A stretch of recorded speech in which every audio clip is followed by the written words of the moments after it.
महाराष्ट्र में stand up comedian Kunal Kamra का comment बड़ा सियासी मुद्दा बन गया है। विधानसभा में हंगामा हुआ। कुणाल कामरा के खिलाफ एफआईआर दर्ज हो गई है। होटल में तोड़फोड़ करने के केस में एकनाथ शिंदे की शिवसेना के 12 नेता अरेस्ट। उद्धव ठाकरे और उनकी पार्टी के नेता सीना ठोककर कुणाल कामरा के सपोर्ट में खड़े हो गए। इस पर देवेंद्र फडणवीस ने कहा कि फ्रीडम ऑफ स्पीच के नाम पर अगर कोई सुपारी लेकर ऐसे काम कर रहा है तो उस पर कठोर कार्रवाई की जरूरत होगी। स्टैंड अप कॉमेडियन कामरा इन्होंने एक गीत के माध्यम से महाराष्ट्र के पूर्व मुख्यमंत्री और विद्यमान उप मुख्यमंत्री श्री एकनाथ शिंदे जी को अपमानित करने का प्रयास किया है। ये गलत है, हम इसकी निंदा करते हैं। ऐसी चीज़ों को सहन नहीं किया जा सकता।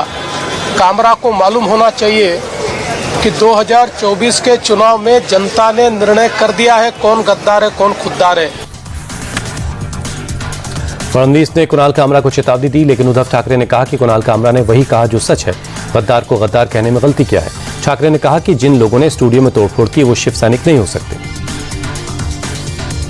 कि उनको अभी उनके अगर वो गोद में बैठी है तो उनको संभालने के अलावा और क्या करना चाहिए। कुणाल कामरा ने मुझे नहीं लगता कुछ गलत कहा है। गद्दारों को गद्दार करना ये किसी पर हमला करने की बात नहीं है। जो गद्दार है वो गद्दार है। पूरा गाना आप सुन लो, चाहिए तो आपके पास होगा तो बजा कर दिखाओ। उसी गाने का जो अर्थ है वही तो है। इस हमले से शिवसेना का कोई संबंध नहीं, ये गद्दार सेना ने किया है। इसका कोई शिवसेना से लेना देना नहीं है। जिसके खून में गद्दारी है वो शिवसैनिक हो ही नहीं सकता। कुणाल कामरा जे सत्य आहे ती जनभावना बोललेला आहे आणि असं जर असेल तर तुम्ही सांगा की जो कोणी सत्य बोलेल सत्यमेव जयते खोडून टाका आणि गद्दारमेव जयते लावा। हे सत्य आहे आणि आम्ही तो उघड बोलतोय की हे गद्दार आहेत। त्याच्यामुळे हा अभिव्यक्ती स्वातंत्र्य आलं कुठे ह्याच्यात।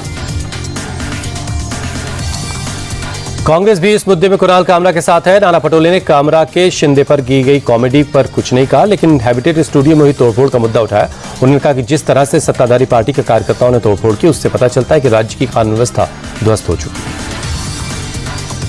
महाराष्ट्र में कानून व्यवस्था नहीं रही है, वही उसी के परिणाम है। और महाराष्ट्र से अब लोग भयभीत होकर महाराष्ट्र छोड़ के जा रहे हैं। महाराष्ट्र के उद्योग खत्म होते जा रहे हैं।